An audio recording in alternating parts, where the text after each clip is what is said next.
woke up last Monday morning to discover I had been ravished by a sheep. Mr. Speaker, sir, a measure of abuse unheard of in the peaceful environs of my constituency.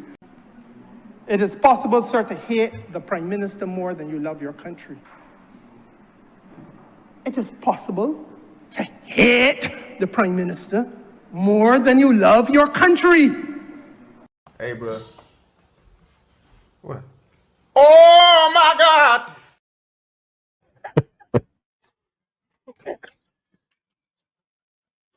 Good evening.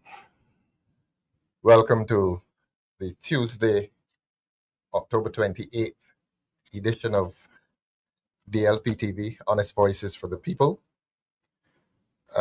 We are all on this panel trying not to go into laughter at what you saw in Parliament today. Perhaps that will be a full discussion on another show.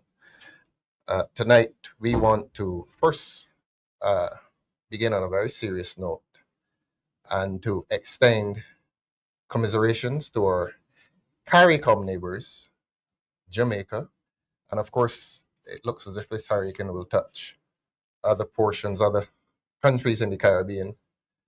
The only good news I've had, I heard a report on my way down, and a Jamaican reporter in Kingston was saying that for him and for his neighbors, it is not as bad as he may have expected. But I think he then referred to the rest of Jamaica, which got the brunt of it, or is getting the brunt of it.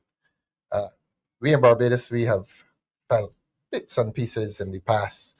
This generation of Barbadians has never really felt the full force of a hurricane. And I heard the government pledging, I heard this evening, today, pledging that they will be sending the usual assistance. And for that, we are grateful as Caribbean people, and I'm sure the Jamaicans will be grateful that Barbadian people will be coming there. And hopefully the military, BDF, will be going to Jamaica to help in restoration.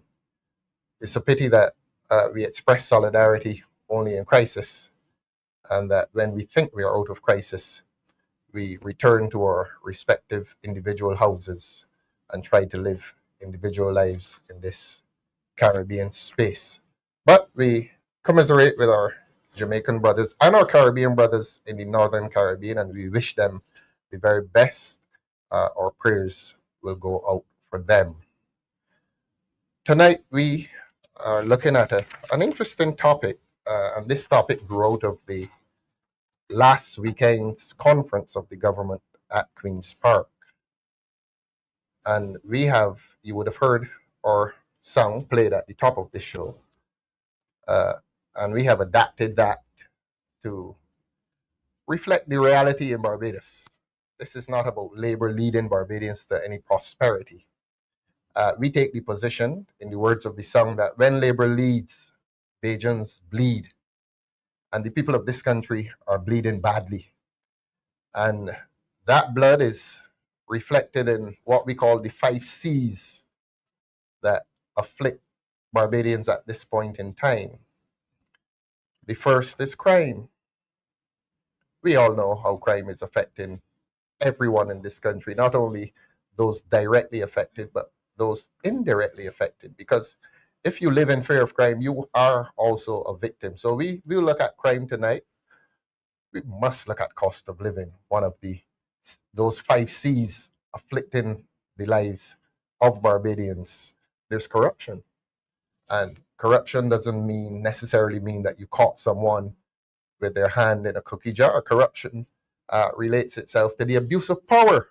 And there is the abuse of power by this government on a daily basis. Just this week, a fire officer told me of a situation in which there is unjust, unfair supersession within the fire department. They opened a beautiful building last week, but within the beauty of that building, it appears as if there's injustice that is being visited on the lives, the professional lives of fire officers in this country.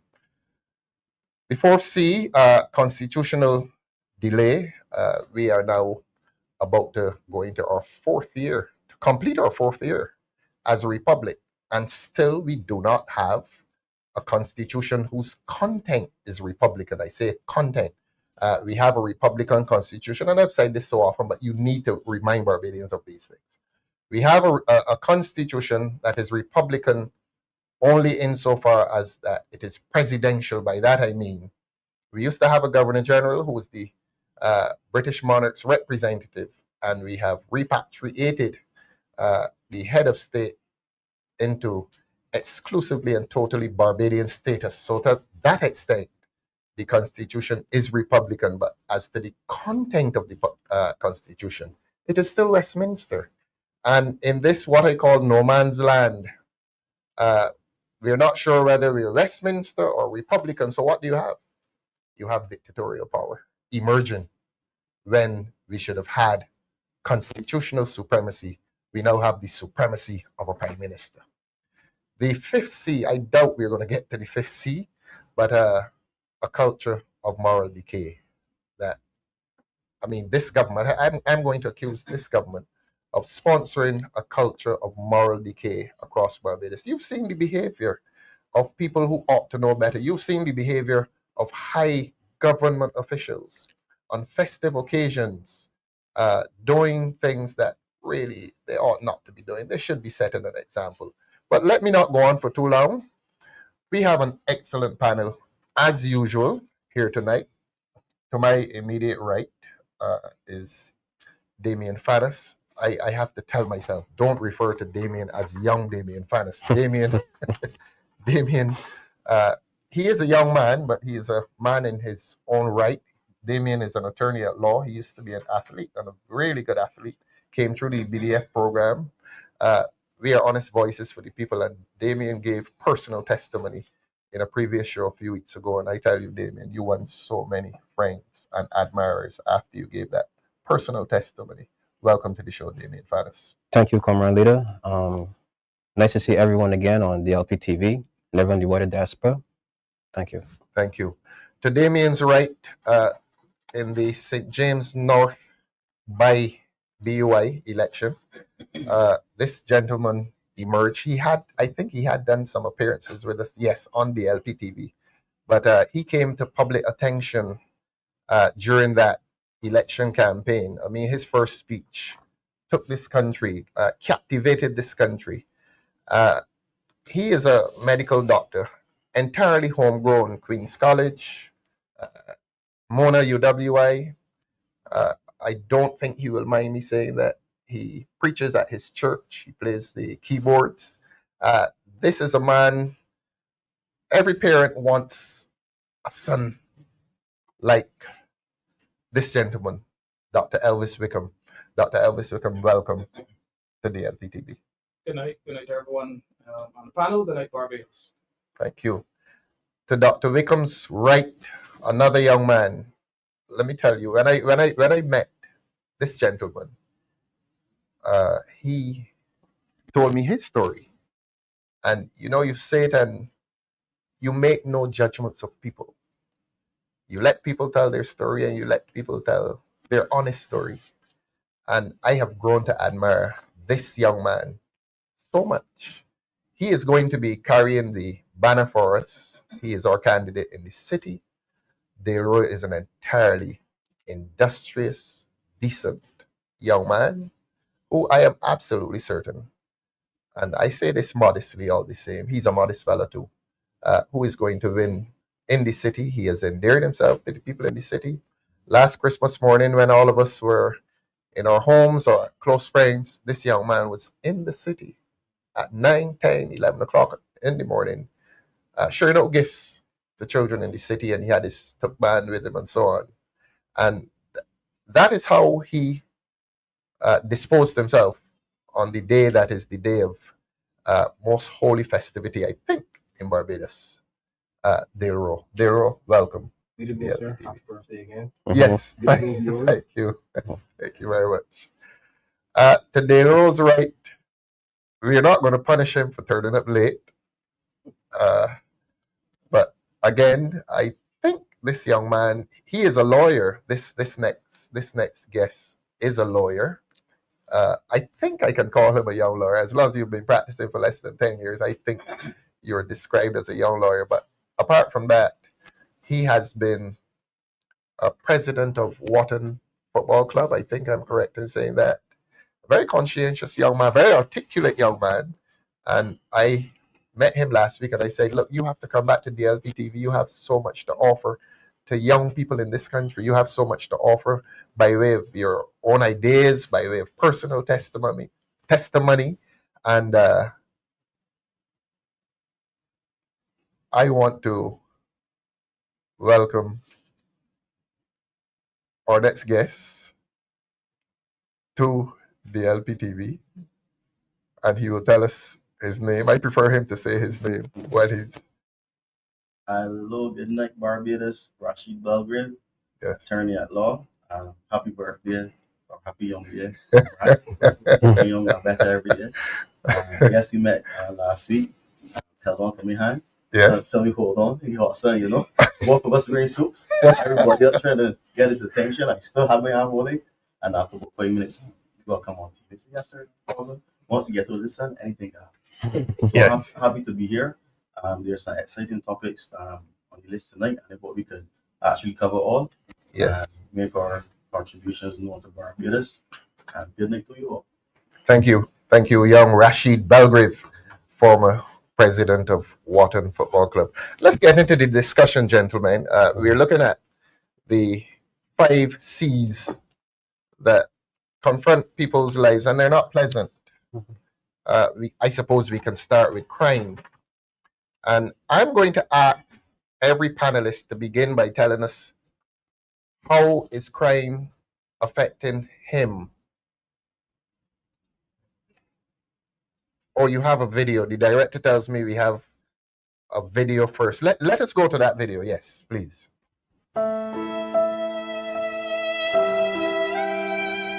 Investigations into a shooting which occurred about 10:45 a.m. on today, Monday the 20th of October 2025, along St. Barnabas Road, St. Michael.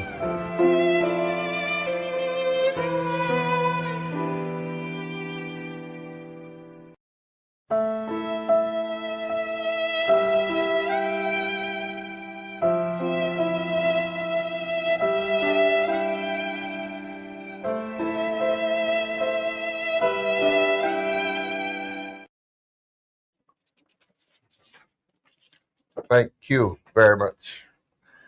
I did say tonight is going to be a fairly sad night in terms of our reflections, an introduction to the real lives of Barbadians. And we are Barbadians as well, and we are enduring the plight of most Barbadians. And as I said, tonight we're going to look at crime. And I want personal testimonies here.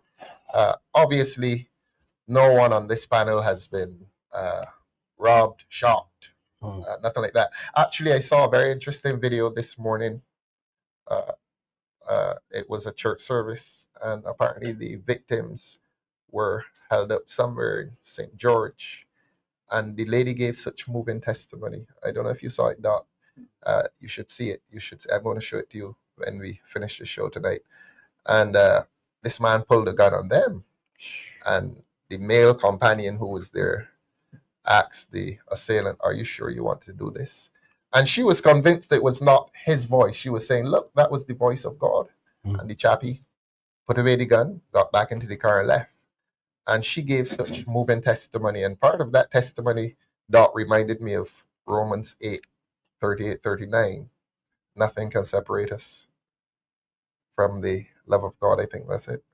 Yeah, Romans 8:38. I want some personal testimony. How is crime affecting these 4 gentlemen who are with us tonight? Directly through assault. I know, Rasheed, you work in the courts, you do criminal work as well. Yes, or is it indirect? Is it the fear that whenever you get out, you leave your car, you're looking around in the supermarket car park, you park at home, you're looking around to see who's coming? How is crime? Let us relate to the average Barbadian. How is crime affecting us? Who goes first? Doc, you're looking at me. Well, I have in the past, some years prior, had personal incidents in terms of crime. Won't get into the specifics. So I have been a victim of crime on more than one occasion in the past. In terms of what's happening presently, yes, you're definitely extra vigilant. You're definitely extra vigilant. There's certain places that you go, you're a little sharper. And I mean, typically, I tend to be situationally aware. That's me. I like to be aware of my surroundings, escape routes, that kind of thing. You know, in building, how will I get out here? That's typically me, and I've been so for years. But you're right. You know, in the car park, you move a bit more quickly. You may pause, delay getting out of your vehicle because you see a suspicious looking person passing nearby. When you get home, you get out of your vehicle quickly, get inside, lock the door. You know, make sure your doors are locked whenever you're driving around, because my sense is that a number of the crimes that take place against individuals are crimes of opportunity, not necessarily that a chap left home looking for person A, but you know, you're driving by in your vehicle, you know, lady has a bag on her shoulder, press brakes, get out, pull that bag, gone. So we have seen videos like that. So it's definitely a bit more vigilant. You move quickly to try to limit your exposure, and pray God keep you safe. But do the things that I can personally do to reduce exposure. Even leaving home at night, you know, I leave home with minimal, you know, and other things that I would do personally that I would disclose on the show. But you're definitely extra vigilant. I'm definitely vigilant, and it's something I also have to advise my children about. You know, when there are out, granted limited situations there, but I have to teach them to be aware. You know, I have to say to them that the Barbados that they're growing up in now is very different from the one that I grew up in when I was their age. It is your last segments that catches my attention. The Barbados that you grew up in, and you're a young man, and in spite of your age, you're seeming to identify a different time. And I will therefore come to Rasheed and ask Rasheed, you're a young man too. Yes, I could obviously shed some light on the change in time. Yes, that is what I want to hear from you. Basically, yes, I do a lot of criminal law, like court and low court. Do violent crimes as well, murders, firearm crimes as well.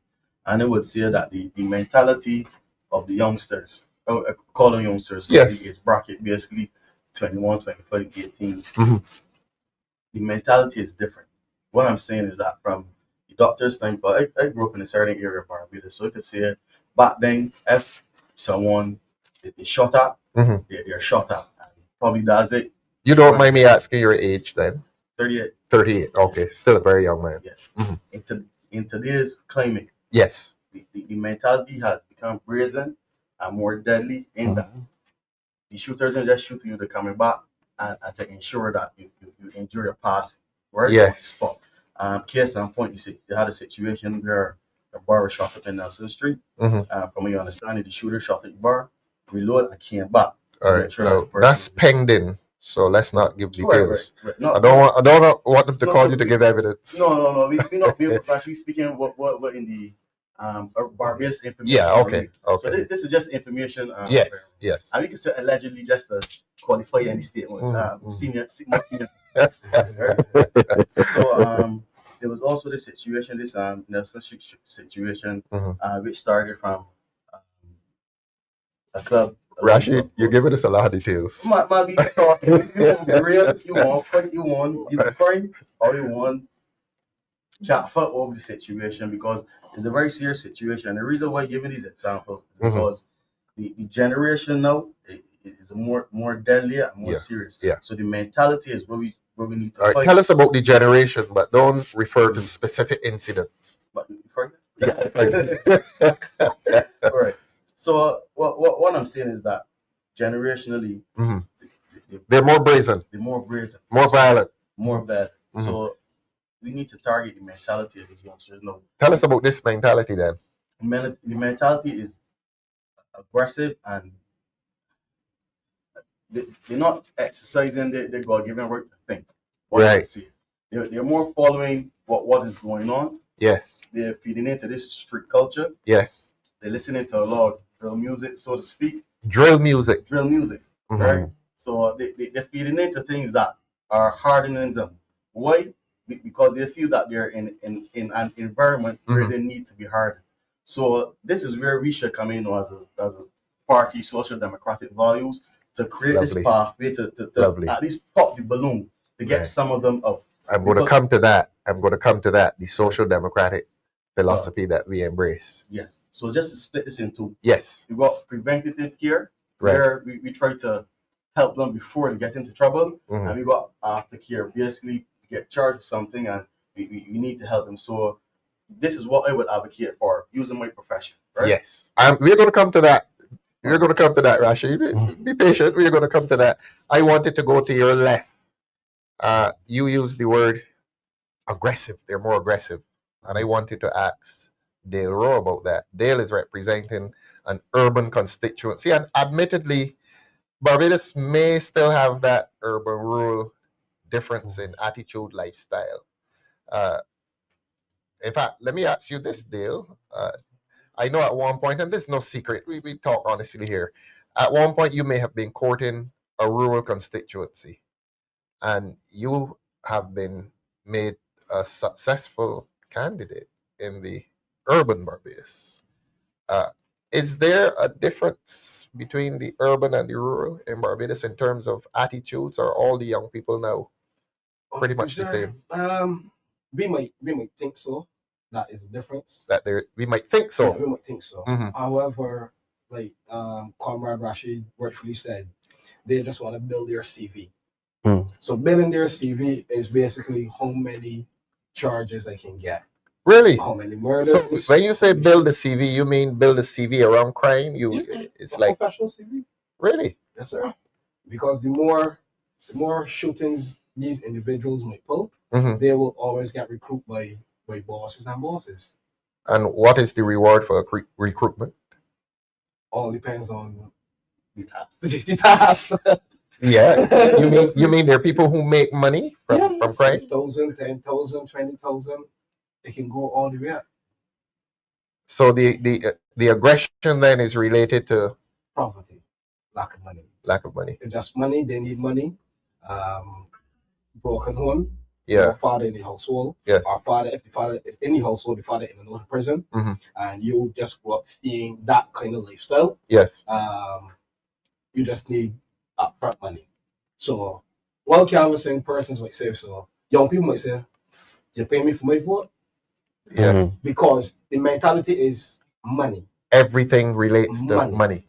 So they were at Spokesperson school. Mhm. Some left school without CXCs. They can't get employment. Yeah. And if they do get employment, 1050 at 24 hours is not worth it for these guys. These guys prefer to go sell weed, sell pills, fast money. Fast Don't money. crime. Just to touch on Yeah. that point. Yes, and yes, just, please. Just to reinforce it, is this mentality of I don't want to work for 2 weeks to make $1,000. Yes. I want $1,000 No. Right now. right now. So if Fanus gonna hire me to get at this person, so that's the mentality. Like we gotta go back to the days when you go earn and keep, and work hard to achieve, right? And not just bam $1,000 a day. Yeah, Because yeah. it doesn't teaches you to manage your money. If you earn $1 million over a period of time, you know the kind of effort you put in to make that money, you know how you can spend it. If you get $1,000 a day and you don't have to catch the bus, you don't have to buy the lunch for the last 2 weeks, you don't know how to spend that money. So you're talking values, But Rasheed. more Work ethic. Yeah. Damien, I wanted to come to you. I listened to the last two speakers, and they're hinting that, especially Dale, that there may be a relationship between poverty and criminal wrongdoing. You think so? I believe so, and the statistics prove that as well. The Criminal Justice Research and Implementation Unit in the Attorney General's office, Yes. they highlighted that in those gang-affiliated incarcerated persons, 27% of them said that money was a driving factor for them Money. to go out and strong on somebody to get their possessions or to commit a murder because they're being paid to do it and they're getting something out of it. And in the mere fact that's linked to poverty. So then you have the driving force of not having, driving you out there to go and take from individuals who might have. Even though that person that you're taking from might have done a hard day's work, have their bills to pay, have their children to support, you are snatching from them. And in a sense, perpetuating a cycle where that you were taken from the most vulnerable so that you can live a life that basically is above the means that you are comfortable with. So money, yes, is a driving force. So then we now have to see how we can impact individuals, not only economically, but I guess psychologically, to respect what you have and what you work for, and not to go out there and take because you believe that fast money is the way to go, so as to support your lifestyle. I want to look at. Doc, you wanted to, or you were just reacting? Well, yes, something that Dale said. Yes, please. You know, in terms of leading to this scenario that we have, this crisis, is that, you know, he mentioned about no father in the house, and you know, sometimes it might be a case where the father is visiting, but the absence of fathers.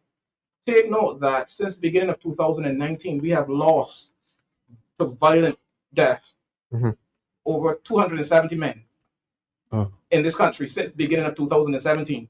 Over 270. In 8 years? 7 years. 7. Yeah. 270. 270. Over 270 males we have lost to violent deaths. Not to mention those to suicide and those to vehicular accidents, most of whom are male.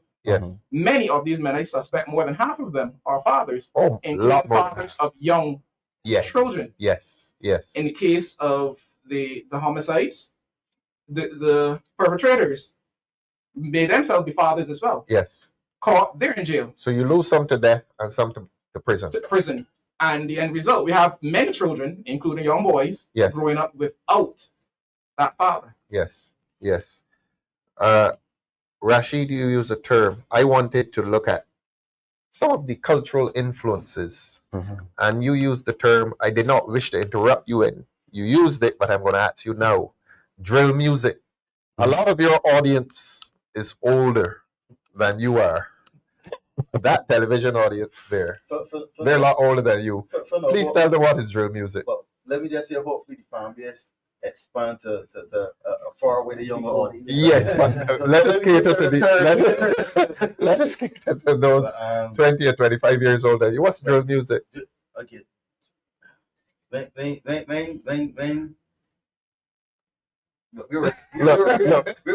for that audience, drill music is the music you hear on the parade band with the. We're being very cautious. Is this something you can say, by the way? Yeah. Oh, okay. But they'll mention that they go on these things for money, right? Yes. Do things for money. Right. Drill music is basically the replacement of a hardcore regular or dark sound music from back in the day. Going on a drill is actually what they call it. Really? Or going on a lick. Right? Going on the lick or going on the drill. So before you go on this to lick, Doc, you listen to music. You know, in Vietnam, in Vietnam, coming to you shortly, Dale. I once spoke to a Vietnam vet, and he used to listen to music before he went out on a mission. He said it was so dangerous. You had to shape your mind. And he did something else too. But he used to listen to music as well. Because you're going to commit an act that is indefinite, permanent. Yes. So some will cycle itself through. You want to mention it? Drugs? Yes. Mollies? Yes. Right? Pills? That's the thing now. Back in the day, probably would be, you got people so dope. You smoking that dope.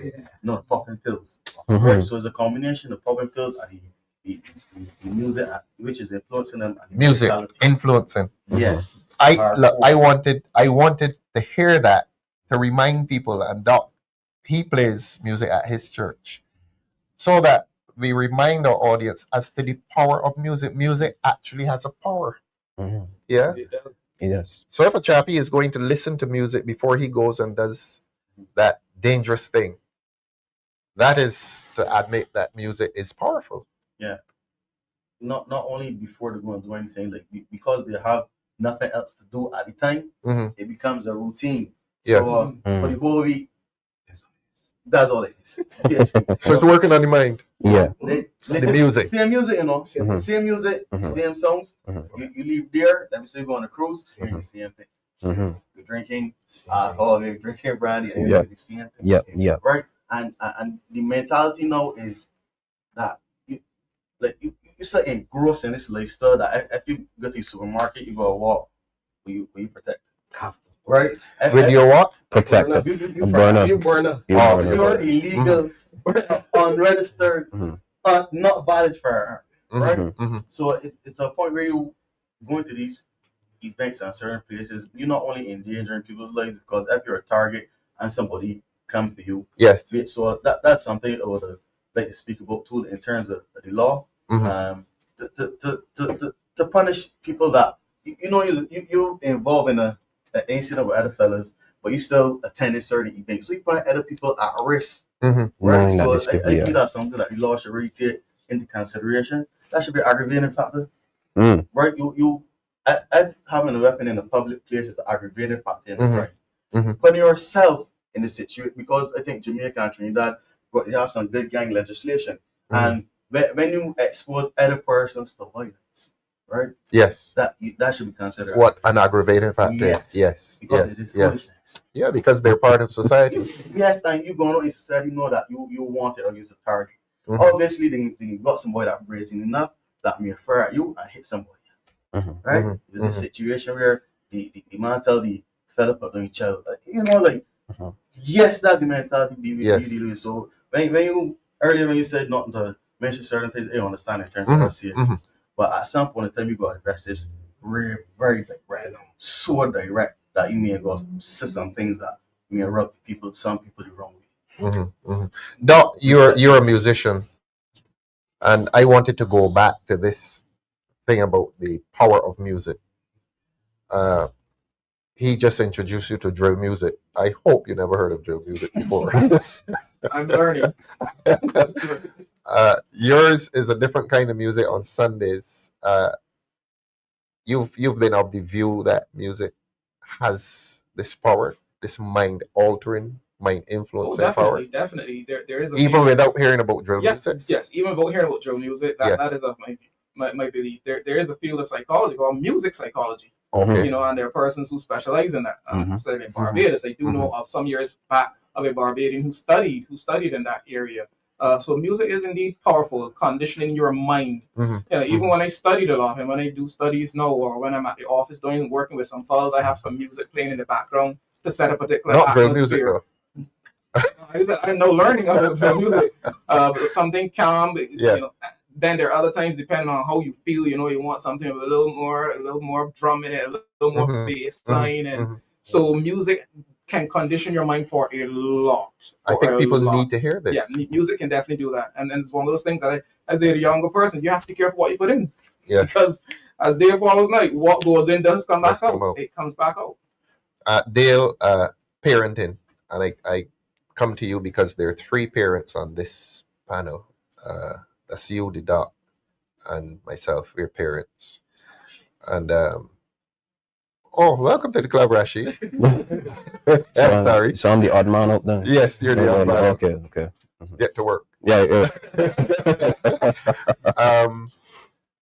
Do we as parents then, and we're talking to the public here as well, do we listen to what our children are listening to? Should we be listening to what our children are listening to today? 100%. So you would sneak into the bedroom and you want to hear? Honestly, I don't sneak into the bedroom. So my evening. It's your house. You walking in. My evening routine. I go on the bed and I just lay there. Yes. While they're on their devices, I'm there. Yes. Are you monitoring? I'm monitoring. And I want you to advise us all what music are we going to be avoiding in our children's lives? What are we hearing that we should say no, turn off that? From a true story, my life. At one point, the same drill music, when I was younger, we would listen to all kinds of dub. And when we listen to this dub, we get to school and we get in trouble. That in your day, it was that was considered the negative one, the dangerous one. Yeah. And that had that had a negative impact on me and my friends. Yes. When I got a bit older and then I become a parent, and then I started to do research, then I realized that these things actually play on your subconscious mind. So subliminally, these things send in different frequencies to the brain, because the brain is a transmitter. So you send in different frequencies, and those producers know. Yeah, the sound engineer. The sound engineer know the frequency that they put inside of these beats. So then it activates certain behaviors. So on the morning, I like to listen to Black Cartel, all these kinds of music, 50 Cent. I would listen to them, squash all of them. You have Rasheed killing it out there next day. The reality, I would listen to them. I only put so much into my brain. So much being in terms of time? Meaning 5 minutes. On the morning, when I take in school my daughter, yes, we listen to everything uplifting, some Bob Marley, right? Anything about goals, ambition. So that stuff that we listen to on the morning. Justice. Input is output. Yes, true. So what you put in, what you can get out. Right. So on the morning, we listen to motivational stuff, because how you start your morning, it actually set the tone for the entire day. Yes. So if I start the morning vexed, upset, and then you listen to that kind of music, you will have a problem. Yeah. So a lot of the problem will come in the secondary schools when these children get on the van and they hear all of this music. They don't have breakfast. They haven't had breakfast. Yes. They know left home. Mom going through financial struggle. You go into the van. Yes. You are exposed to this music. You see the van get pulled over. The conductor or the driver listen to the police for 2 minutes. As soon as the police turn the back, the driver continues to play the music. So they're police officers who actually stop people from playing the music? Yeah. And then when you get to school, you are on that high. Because the music gives you high. Get you high.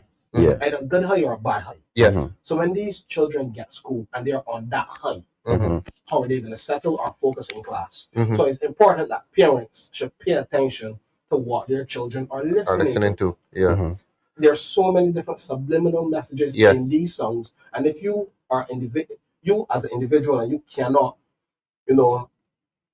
manage it. So for me, I can listen to anything and it would not influence me. Right. But that does not happen.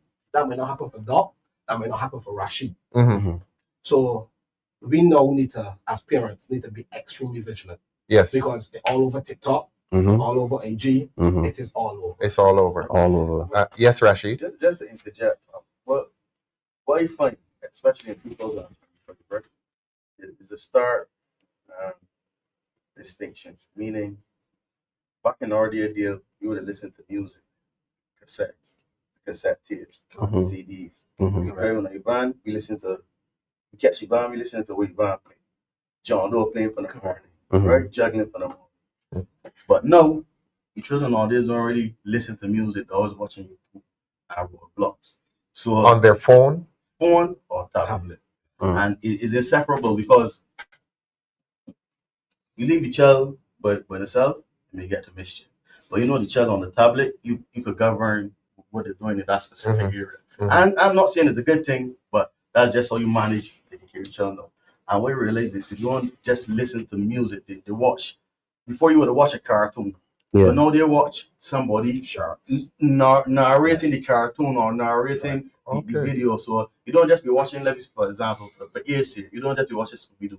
You be watching a video with this person saying, oh, Scooby-Doo met Scrappy-Doo and jump over a wall, they found Daphne. So you watch it. I'm serious. Like these videos nowadays, because you made it back just now. But what you realize that Naruto and what's these animations? Naruto, they got Bleach, Baki.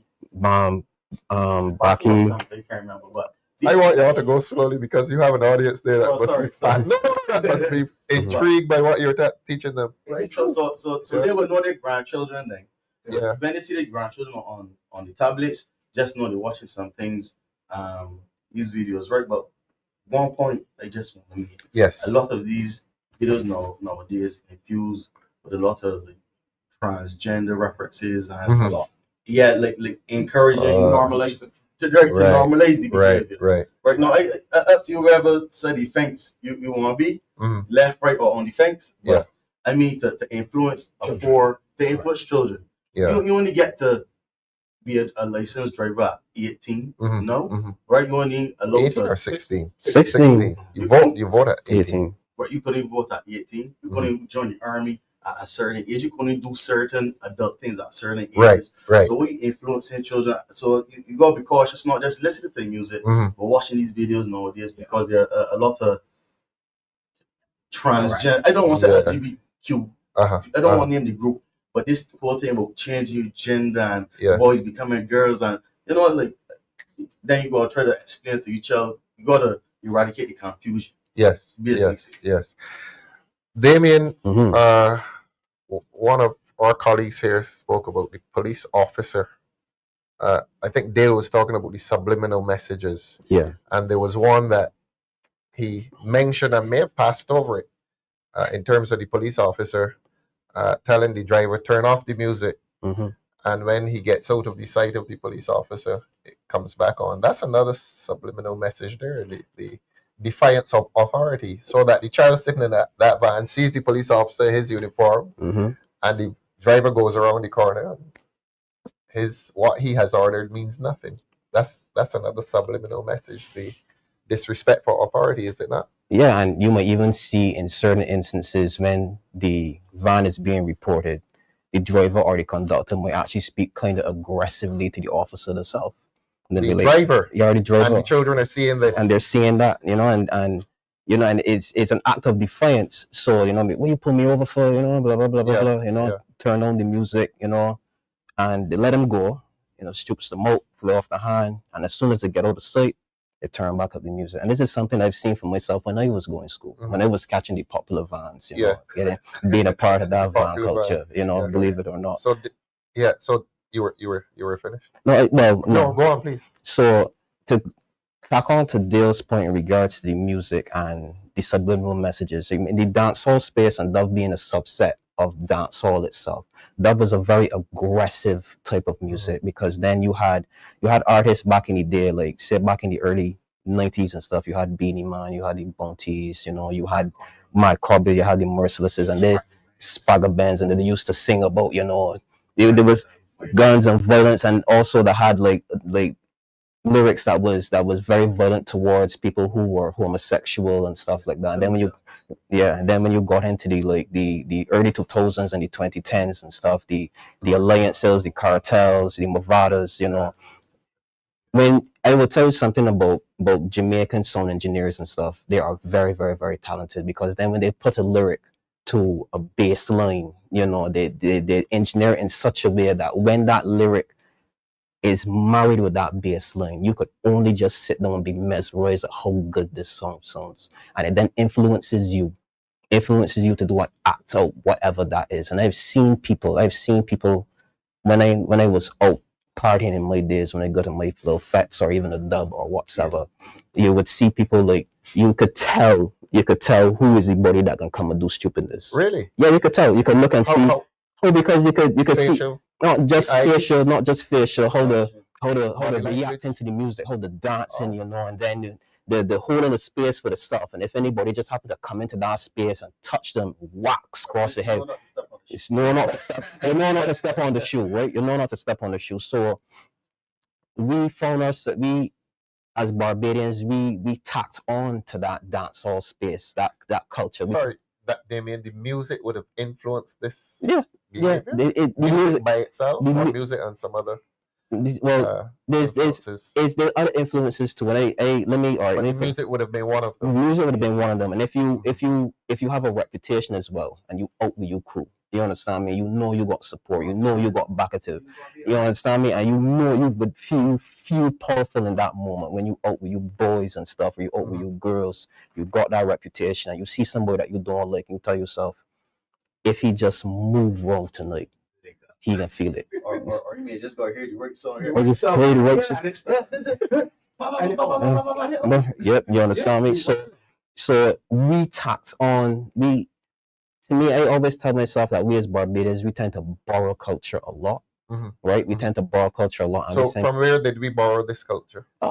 Jamaica. You know, the engineers, the sound engineers, they all tell me knew what they were doing. Yeah, they know what they were doing. So there was a certain deliberateness about this. I wouldn't say is a certain part of the engineers. Well, the part of the engineers not to obviously make you be violent and then engage in sexual promiscuity or what's not, but they knew when they made their rhythms, right? They knew the market. They knew the market they were targeting. And the question was this to make money or was this just to make money? Just to make money, but a byproduct of that. Byproduct was the behavior. Was the behavior. Plus, when you made the rhythm and the rhythm sounded good, you knew the type of artist you were going to get on it. Especially if the rhythm sounded good, it was popular enough. You were going to get the bigger sounded good or sounded powerful? Powerful, good. It sounded like it would influence your behavior. Influence a commercial success, because the more commercially successful rhythms are the ones that really influence the behavior, because those are the and those are the ones that will get more spins. Those are the ones that can get the dub plates. Those are the ones you can go to Jamaica and you can pay a little $200 US, $500 US or whatever and get the artists that were on the rhythm to come and big up your name on as a DJ on the rhythm itself. So these engineers knew what they were doing, not in the sense of influence behavior, but the commercial side of making the money and to attract the artists, that the popular artists that would come and tack on to the rhythm. It is an art in itself. So yeah, I would have to ask then a question that takes a very daring answer. If music is capable of causing these behaviors, can you censor the music in a democratic society? Well, I remember usually there was the hardcore song, and then there was the basically sanitized version. I know that in some radio stations used to play the sanitized version, right? So that's a form of censorship in itself. It is a form of censorship in itself because the lyrics were so derogatory or they were so violent. Would you support that limited censorship, keeping it off the? I think it's something that still goes on today, and it should still go on today. That there should be the obviously the hardcore, but the sanitized version, radio version, and the underground version. Right, the underground version. The underground version should not be played on the vans where the children can hear it. Do you support censorship in that way? 100%. 100%. Doc, you would support censorship as well? Definitely. But we want to look at the reality. The reality, these guys make their money through performances. Yes. Yes. So the hotter the song is as it relates to the gun violence. Yes. So I have a Jamaican friend, Jamaican artist, and he sings only gun violence. And he makes a lot of money. He knows his audience. He makes a lot of money. These live shows, you mean? Yeah. And he do not have an illegal firearm. He's not involved in anything that related. When my man leave Jamaica and come here, all that happens, the bosses that run blocks will call and say, well, I want to see XYZ. He go, he get some alcohol, he get some food, and they pay him loads of money to perform, facts, the cruises. So promoters, actually who really pushing this music. Right. And the radio stations censor it. But like Damien just said, when you have the DJ and the DJ is booked to do a promotional CD, the DJ will want to use his dub plates like Damien said. Yeah. So while you mix and master and you're gonna go use that plate, which is the rawest version. The rawest version. And you cannot control who buy that CD. Nope. Because when you put it there, people buy it. Once they like it, they're gonna play it all the time in the van. And that's what DJ makes money. And that's what DJ makes his money. But back to this, I don't want to name him, but back to an artist who is deliberately promoting or producing this, or performing this kind of music. except that he's not involved in the lifestyle at all. So he's exploiting. And all of the artists doing right now. All of the So for them, it is money. It's money. It's money. But there's an audience out there that's falling victim to it. You know, it's sad to say that the Christian music don't make as much money. Gospel. Right. And it's reality. It's a reality. That's and these guys, all of the youngsters want to be an entertainer. When you drive through all over Barbados, a lot of youngsters into singing. So that's where you will see the inter-school sports, all the youngsters started to chant. So that is a form of a dance hall, because that is the, like Jamaicans had the clash, what the clash called?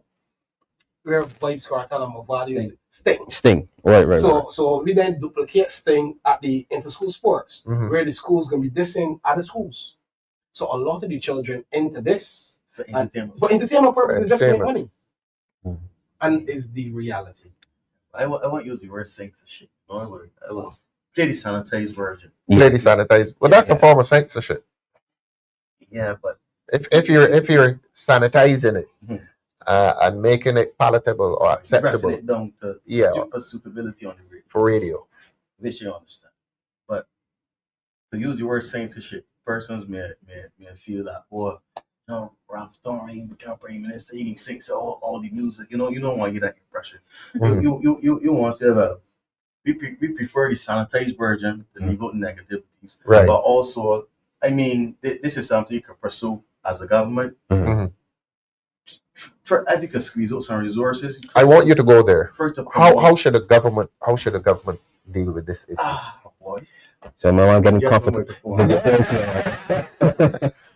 Right, so camera too. Okay, so just looking at what happened over the last couple of months, right?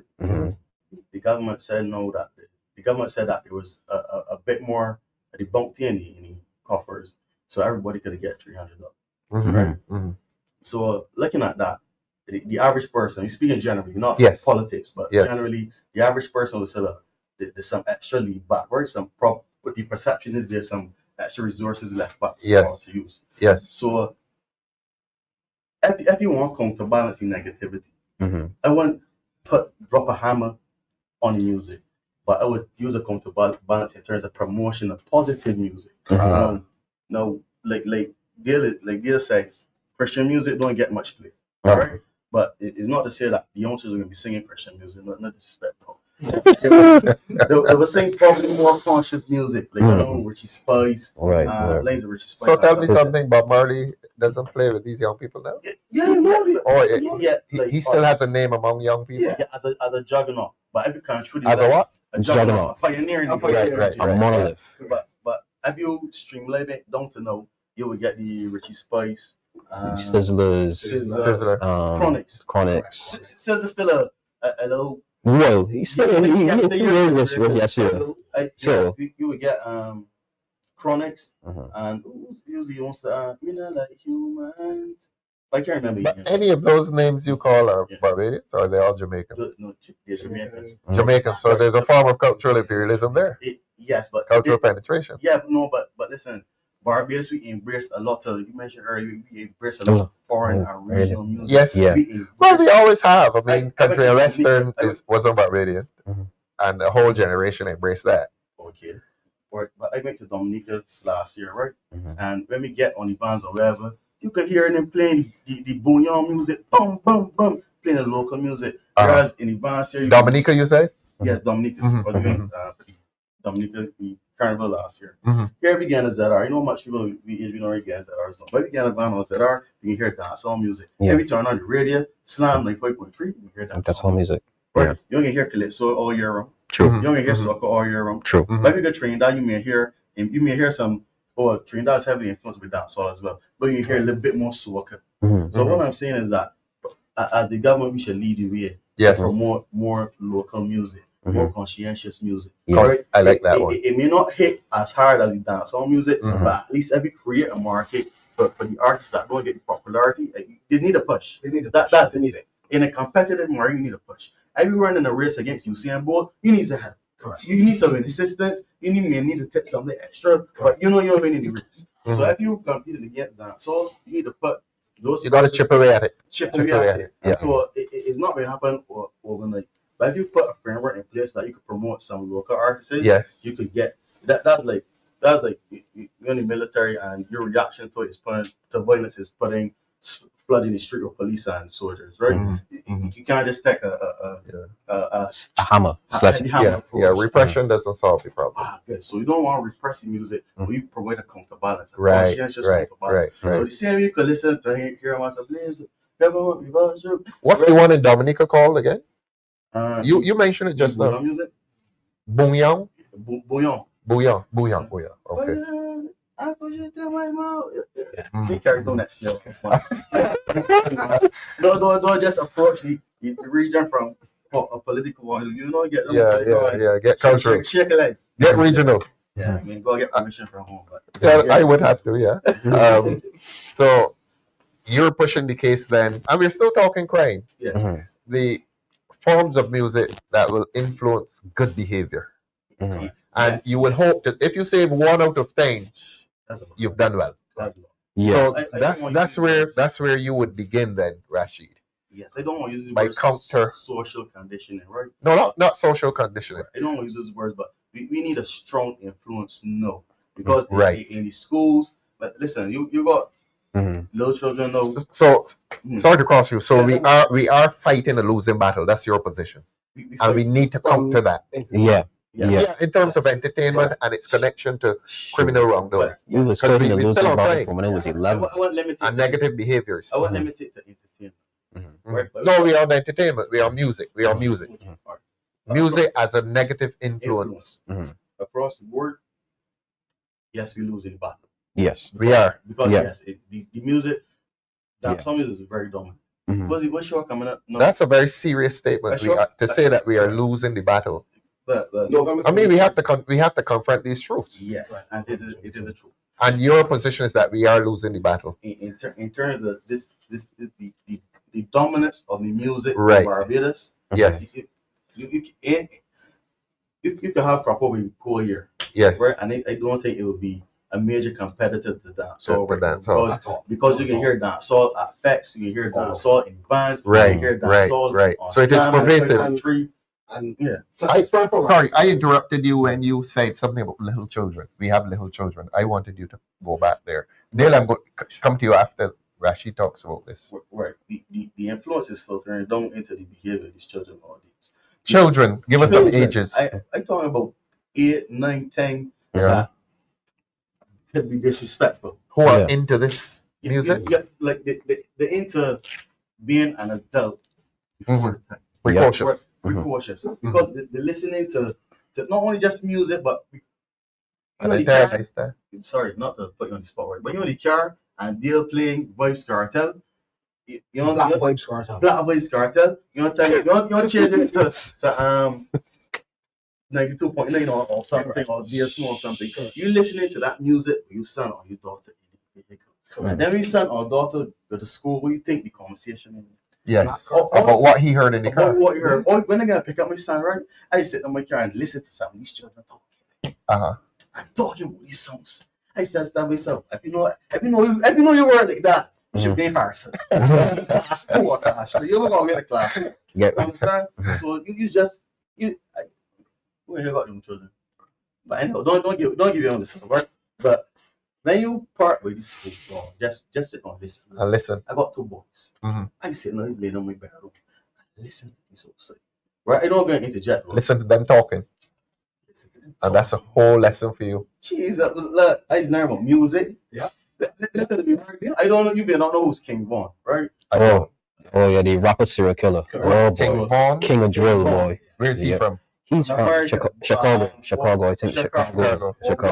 Or Block, Chicago. Very popular artist. Or Block is like. What genre is he doing? Rap. He says he still dread. Genre. Yeah. You know, I hear this. Talk about this up on my phone, pull up YouTube. And listen to these songs. Listen, the children are talking about this. He's when serious. about these influences, not just speaking from a superficial or political point of view. like, telling you that these children speak about these things. And discuss too. But I ain't intervene because they want to hear. I like to hear. I keep up to date. That's just me. And then the parent may be like, you know, I don't want y'all speaking or watching these things. But there's a point of intervention, though. Yeah. By the parent. Yeah. When you believe that it's getting really bad, or you don't want them to get on certain road. How do you know when it's getting bad? You see, that's very common. You get to pull the information. Meaning, like, when you hear this game, what is song name on YouTube? Oh, it's such and such. Oh, where you hear something? Dale was playing it on his tablet. Oh, all right. Tell Dale not come back tomorrow. So these are.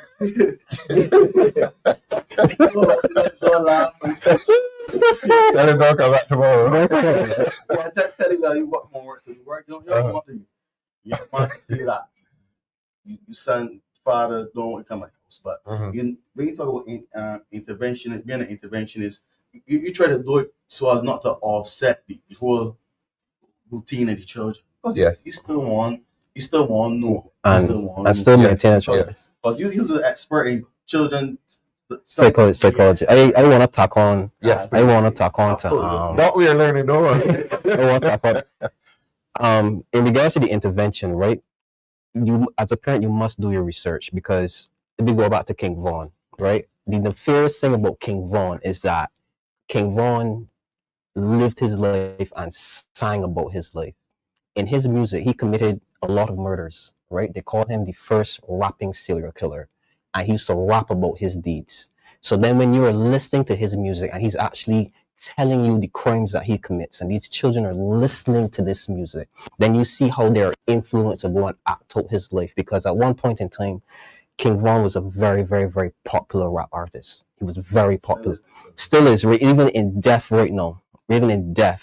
And when he was called, he was killed. She was shot. So he lived that life. He took life, and someone took his life in retaliation for a life that he took. Live by the sword. Live by the sword, you die by the sword. But he was notorious. And not only that, when you hear other rappers talk about King Vaughan, they were seriously afraid of him. He was, and when you look at him, he had a baby face. He had any mother features. He didn't look no more than probably 18 years old. But imagine you sounding a 6-year-old child. Nothing. Listen to a man say this. I do that, and he actually did it. So then, the intervention must come in on that. Sometimes we as parents, well, I can't even say we as parents. Sometimes y'all as parents. Sometimes y'all as parents. Y'all parents. You might hear something, and then you might like, okay, you don't pay attention to it, but you have to pay attention. You must do your research. Sometimes it's cumbersome, but the intervention must come in such a way where that you don't lose the trust of your child as well.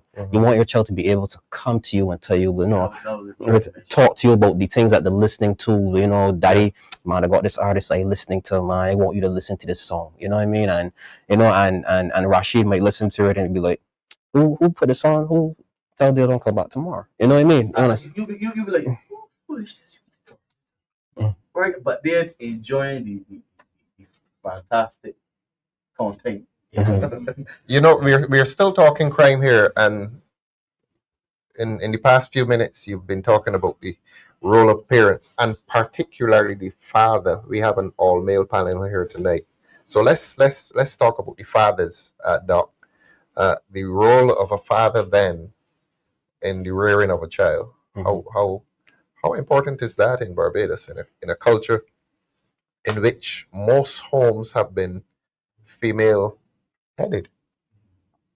How would you advocate for the presence of the father in the lives of young people? I usually say that both parents are critically important in raising children. For different reasons. Because they bring different skill sets, they bring different intelligences, they bring different needs that the child have to the fore. The role. You mean the mother brings a different role? From the father. And mothers, God bless their souls. We had many single mothers raising children on their own in Barbados. Being mother and father. Being mother and father.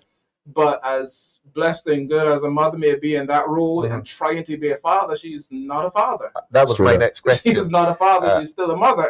And there are ways women deal with things that we men, we just deal with them differently. All right, my two children, you know, when they want to talk about certain things, they'll go to mommy. They want, you know, because mommy's going to approach it differently from how I do. When they want to talk about fewer things, they'll come to daddy. Because daddy is a little more, you know, matter of fact and deal with particular matters. I'm a bit more pragmatic. You know what I mean? So when they need a softer approach, no matter, they'll go to mommy. Dale, this is a very sensitive topic. Can a mother be a father? Honestly speaking, no. No. However, mothers played very good roles because I grew up in a single mom home. Right. So my mom did a fantastic job. Yes. I believe that if my father was present, maybe it could have been It would have been further, different. faster. Okay. Reason being because when what does the father bring then that a mother cannot?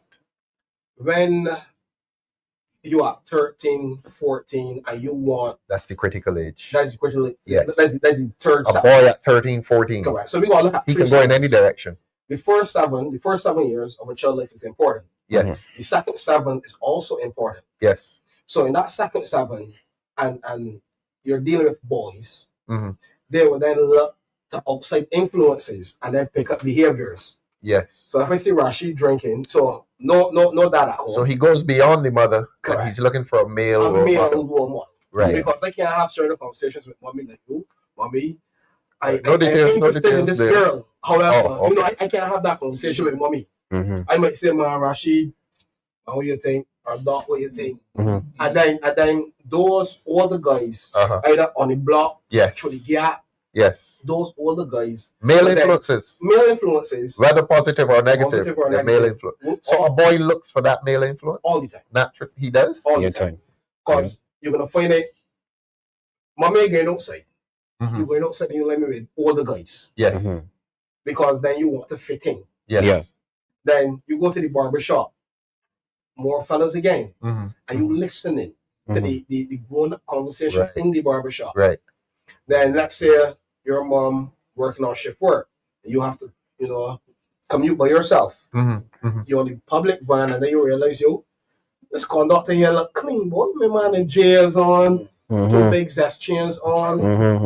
My man look nice. So then I go want to okay, no mafia. And every time I see my man, I show him my man because he is sending that image. Yes. And then well put together by 2 big gold chains. And if you see the girl showed me too, and all the girls showed him my man Damien now. I can see you at 13 I looking at the Damien. Yeah. I want to be like Damien. He look clean. He look clean. Clean. And I know Damien now might not have, you know, good qualities. Damien drinks, smoke, pop pills. Damien do all of that. But the external image, he look clean. He look clean. Really the right things. You know, so and then we also have the influence from music. So Damien Ring, there's zest, Fresh Jordan, fresh jazz, and then you know you have the artist singing this music. Yes. So a point was going to make, I wanted to make as it relates to Rasheed when he spoke about the entertainers. When you write a song and you get that $80,000 royalty check by singing violence, yes, and then you sing a motivational song and you get a $15,000 check.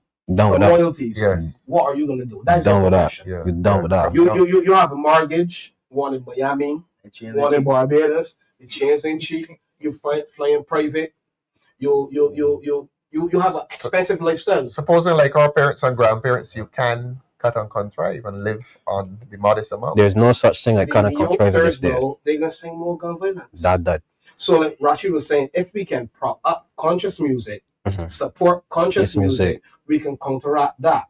Because conscious artists don't get the benefits that these other guys get. All right, we've done music. Let us come back. Rasheed, I saw your response when I asked Dale if a mother can father. And I think you were over there saying no. My answer, I would echo what Dale said, that I don't think a mother can be a father.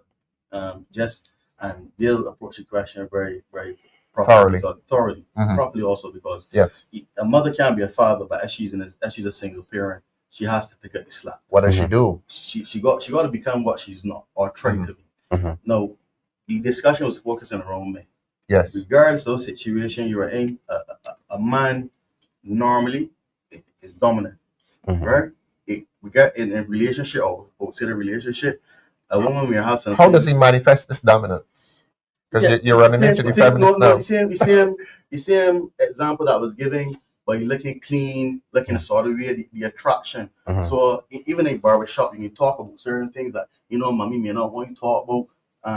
If you go with your father may let's say the beer, or let's say the brandy, mommy would never let you do certain things. So there's a certain let when you got a father in your life, there's certain things you get to do. And your father get to show you and explain to you and experience, right? So a mother juggling both parts, she won't be able to give that specific attention in the child's development. Yes. So I wouldn't say that I wouldn't say that she cannot be a father as well, but there's some natural idiosyncrasies about a father that a female just can't imitate. So a boy will go out there looking for a father, whether he does it consciously or subconsciously. Yes, he will go in search of that male father figure.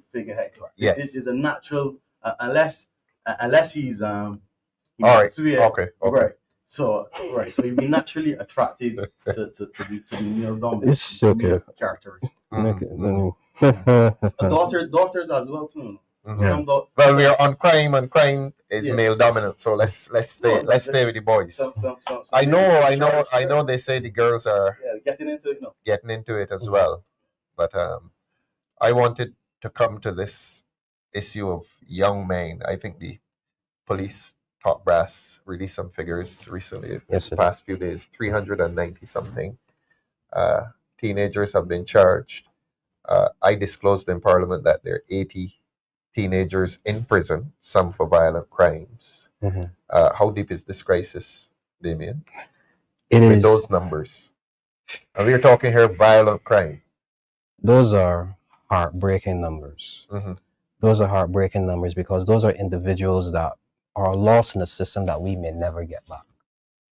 We may never get it back. Here we are talking about retrieval. Yeah, retrieval, especially in a situation where they've already programmed in their mind they want their criminal CV to look attractive to a boss, or they just want to build a repertoire of somebody as a bad boy. And that's the lifestyle that they want to live. They would do a murder, they would snatch a chain, they might, hustle drugs or traffic drugs. That is the lifestyle that they want to live. So we are now finding ourselves in a situation where that we are actually losing our youth to the fast lifestyle, the allure of it. And if it's further perpetrated in the music, seeing that obviously they listen to this music and they want to emulate that lifestyle, you can see where their influences lie. For me now, going back to that question with whether a mother can be a father, obviously not. I laugh sometimes when I see Father's Day come around and I see women, they put the post and they say, well, happy Father's Day to me because I'm both mother and father, which is all in your right to say that. But at the end of the day, a woman cannot be a father because a male influence is needed. And for me personally, when I do my self-introspection, my trouble started when my father left the household, because then now I started to act out, and then the individuals who were teachers at the time reacted to my acting out, and then I built up this distrust not only of authority. I built up this distrust of everybody, whether they were male, female, dog, cat. I didn't want to hear you because you're coming to tell me something that I don't want to hear. So you find yourself as a young man now, who don't want to trust the authority, because you would think that a teacher should be somebody that should reach out to you. But when that teacher closes the door on you, and then the individual now who is the boss or the don on the block come in, little man, he already look attractive, as we say. He got on the J's, he got on the zest gold, he got the clothes and stuff like that, and he call you in, and and he show a little interest in you. He give you a little weed to smoke, and he give you a little. You holding sand, you got sand to eat. Man, come and hold this $50, man. I'm gonna buy a little food. You understand me? And then he can work on you. He can heal you up, make you feel important, and then he might show you, come in, man. hold that chain, or I got a job here though, but I ain't got no boy that willing to do it. You will do it for me. You roped in again, give $1,000. You know what I mean? And you're gonna do the job. Yeah. And then you come back now successful. You do it successfully. So then now you tell yourself, well, your rank going up. You is somebody that I could depend on, because the statistics show the government has these statistics, you know, in their criminal research and implemented. They have these statistics that most of the incarcerated men now, they say that they've been recruited between the ages of 10 and 19, right? And some even younger than that. A small population younger than 10 have been recruited into gangs. Right. So then you see where you're losing your young men. So I'm not surprised that we are numbers close to 400 teens being charged. That is a heartbreaking number, because easily that could have been any one of us. Yeah. I mean, our situation. That could have been me in that same statistic, if not for the set of circumstances and the family that I had. I was able to get out of that. But so much of our young men they're not getting the assistance that they need to pull them back. And that's where we got to the fight.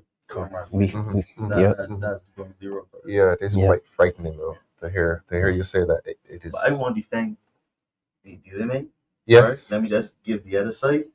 Some women can be fathers, but there's some fathers who are not fathers. True. Yes. Right? True that. Yes. Some fathers who are not fathers. Read Bajam Bay there for us, Rasheed. Mother can raise a boy, but can't teach him to be a man. Bajam Bay, that is 100% correct. And I just make Damien was talking about teachers. He mentioned teachers just now. And we've talked about the absence of the father in the home. Let's go to the schools. And we're still on crime and the influences. And a lot of complaints have been made about the absence of male teachers. How serious a problem is that? The absence of male teachers in the system? Particularly in the primary school. Yes. System, yes. So there are more in secondary school, but primary school was critical. First 7 overlap, middle 7 years. The fact male teacher in primary school is almost an endangered species in Barbados right now. And it is, I think back to an experience I'm aware of where, like, the boys at a particular school, primary school, this is primary school, where there would have been a number of female teachers and only one male teacher. The boys would, they're boys, so they want to play. For example, they want to play. And if they didn't bring an extra shirt to school, they couldn't play. Because their sweat would offend the sensitivities of the female teacher. Yeah, really? Like, for real. They couldn't play. You don't have an extra shirt to change into. So that's just one example. I said males provide a different influence, an anchoring influence, and of course, as Rasheed said, there are males that don't do their job, as fathers the way they should.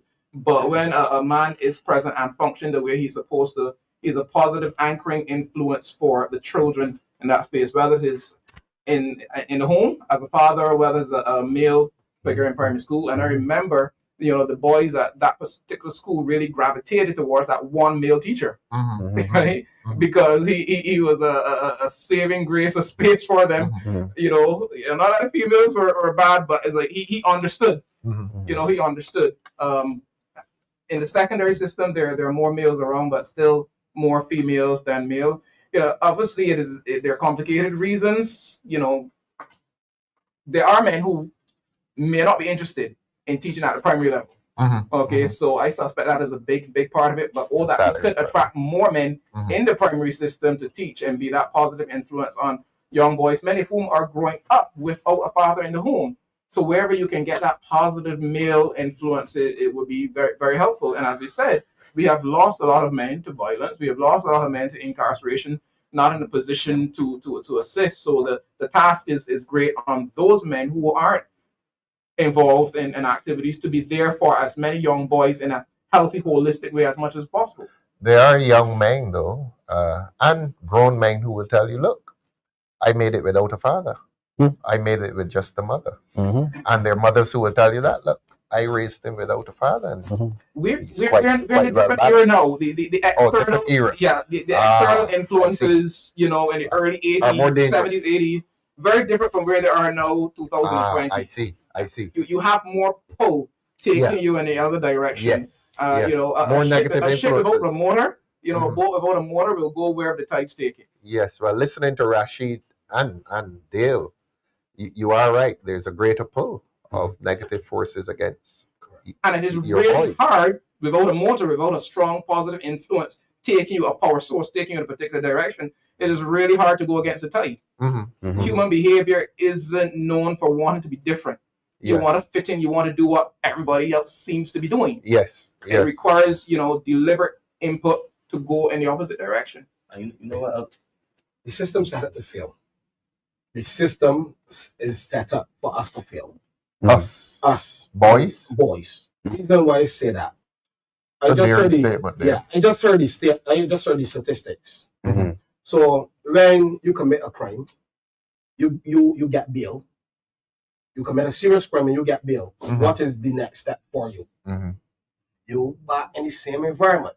Well, that has been happening. Call it recidivism. There's nowhere to go. You go right back to another crime. You're going right there. You beat the bail system. Well, you beat the detention system. You get bail, and you're on the street again. Back on the street. The reason why I brought that up, a guy we grew up together, very talented guy. No name, please. Yeah, for sure. And we went two different directions. I pursued hospitality. He pursued the street. So he committed a serious crime, murder. He came home. When he came home, I then got him employed at one of my restaurants. You know, I employed him. I trained him. Same age. That was nice of you. You know, I employed him. I put him as a bar porter. He worked and he was doing really well. And then something happened that triggered him in a bad behavior, nothing at all. Drank alcohol, fell asleep, got dismissed off the job, and then went back to the street. I switched employment. What age were you at? I was around 25, 25, and he was obviously the same age. Yes. Then I hired him again, and I hired him again. I heard it 3 different times at 3 different locations. Reason being, I always see the good.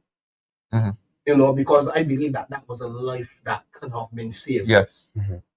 And may God rest his soul. You know, he was killed. Wow. So I'm saying he did time. He came out. What are the systems in place to help all of these at-risk youth and young men? Right, and to follow up for you systems that place, right? Yes, Rasheed. And just to tell you anyway, the point that was being made about recidivism, right? No, we don't have to reinvent the wheel. There's already the youth liaison system scheme. There's already the family planning unit. There's the probation department. There's the welfare department, right? We have social services available that they need a serious injection of resources for them to function at the level that we would like to function at.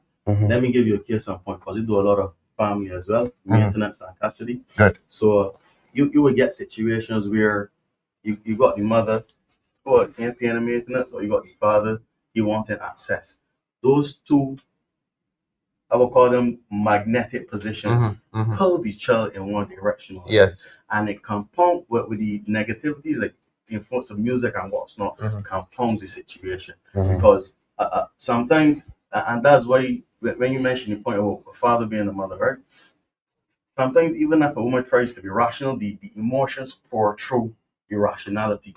So you may find a situation where that's a stereotype. You don't think both males and females are equally emotional? I've seen some very emotional men in these matters, to tell the truth. In my profession, I just speaking from my experience, right? I find males are more compromising, whereas you sleep on it with glasses. Let me say a magistrate or judge order $100 in maintenance. Fabulous. Me and me not get that, but let me see if on the female side, she probably asking for 100. The magistrate says 75. Now you can spend the whole day in court arguing for that $25. Not that you get some and try to barter for the rest, but even if it's $5, I want to interject this question. Personally, not personally. Do you think men can cry? Yeah. I've seen men cry before. And do you think there's anything wrong with it? Not we were talking about emotions. Yeah, see, men cry. If a man cries, does it speak of emotional weakness? No, because sometimes men cry to let off the frustration rather than being severely. So crying is not weakness. Crying on the part of a man. Crying is not weakness on the part of a man. Okay, It's an avenue, it's an outlet to release some of these emotions you have. Because women are known for conversations and expressing the emotions over what happened today. This is what happened today, step by step. Men, we concede our emotions. We don't really have best friends that we divulge all our information to. We don't get into circles and discuss but we meet somebody last night and you share everything. No, men, we don't have a support system, basically. Correct. And some men choose not to because we like to be macho. We like to be macho. So men don't always have that outlet. But sometimes you find yourself in a situation where you become with frustration and emotion. You will let up some tears. Right? So where does this thing begin, Doc? Coming to you about men not crying, men not showing emotions. Are boys taught by their parents not to cry? Yeah. I mean, you lash your son at the age of 6, 7, 8, 9, 10, and he's balling. Historically, that has been the case. Right. Is there some age at which he is told, look, you don't cry. If you cry, they're going to think of you as less than. Because, like the other panelist said, I do not at all believe that crying is a sign of weakness.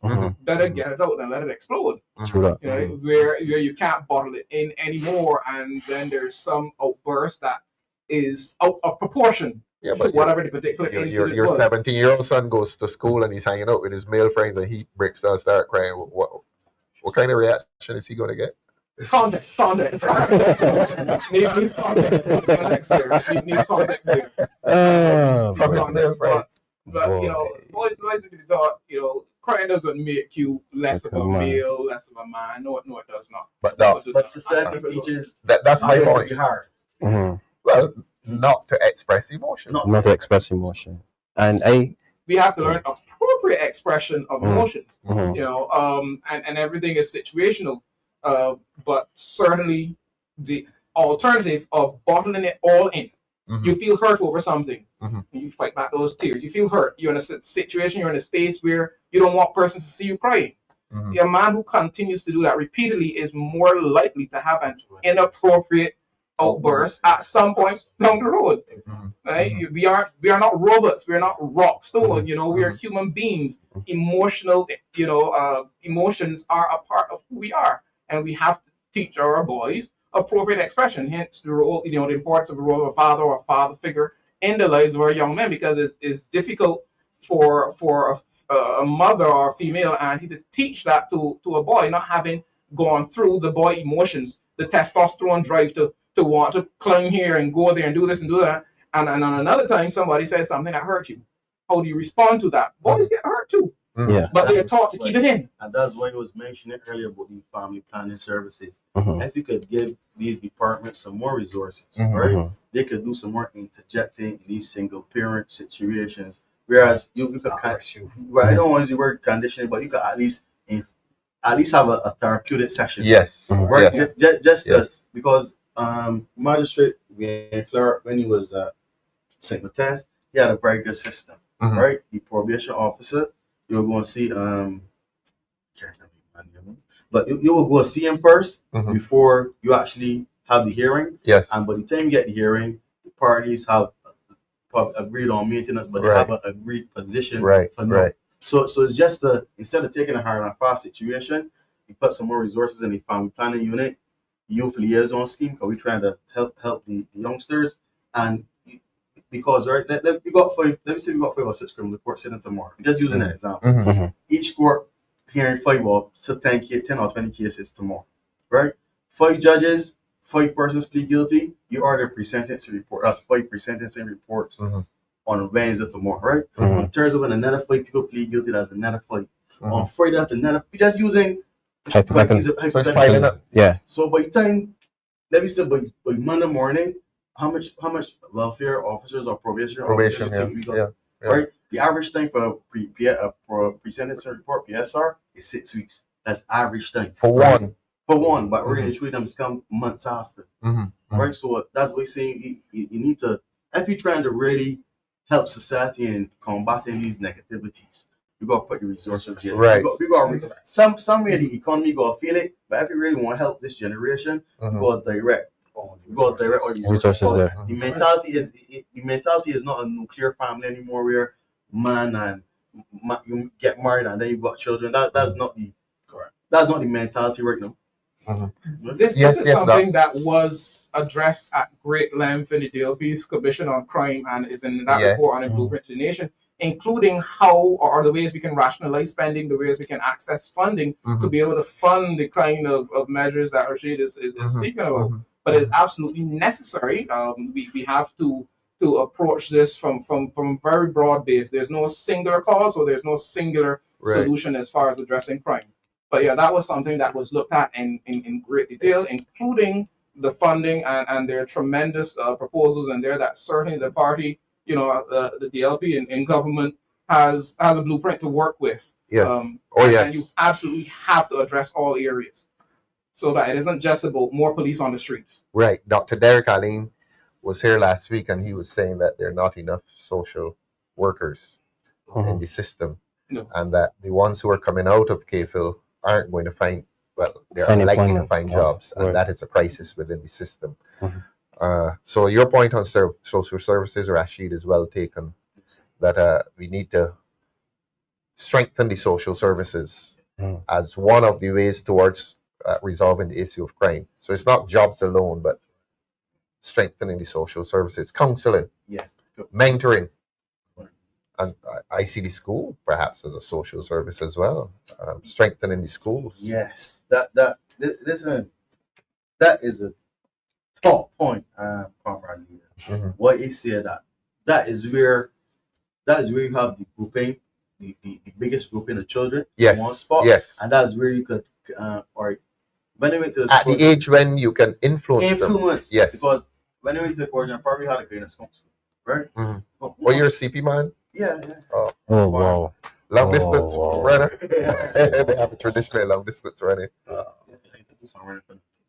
But what I'm saying is you could embed a department or officer of the social services at the school to tackle things like early childhood sexual deviant behavior. Yes. Right. Early van culture behavior. Yes. These are where once you got the person on the ground, this is where they can interject at the time. Right. Not after you do something and then you're going to present it to report. You got to interview the mother, the father. Oh, they used to do this when they was young. No. You get them at first form. You see the gangs in trouble. You as the person, you assess them or here, direct them to here, or you involve the family planning unit, certain things like that. You hit them at an early age. I was saying social services and physical training and education. Because, one thing we had came out, we were speaking about life and nutrition and obesity and stuff like that. I think we were talking about the sweet drink tax and whatnot, right? Yes. So I was saying the counterbalance to increasing the taxes on sweet drinks is to focus, have a subconscious focus on health and healthy lifestyle and healthy living. Doc gave us an education on sweet drinks a few programs ago. You remember that? Yes. The spike in sugar and Correct. I was here on this panel as well. Yes, good. And the thing is, the importance of intervening at school. I mean, children going now 3+, 4+ still the case law, but many children going at 3+. That is over the course of that child's primary school life, and early intervention is so key in any area. Deal with any problem, medical, social, doesn't matter. I mean, we have children in the school system for almost 6,500 hours. 6,500 hours, yes. They're at school. That's a lot of time if properly used. It's more than maths and English and reading and so on. Given the nature of problems in society today, we do have to look at the social aspect of these children and put the appropriate resources in place to help cater to the various issues that they that they have, that is a lot of hours. More For waking children- hours in school than at home. Yes. Yes. Yeah. Yes. Just to follow on, you get more attention at school. You ever hear a teacher say, well, I'm a parent?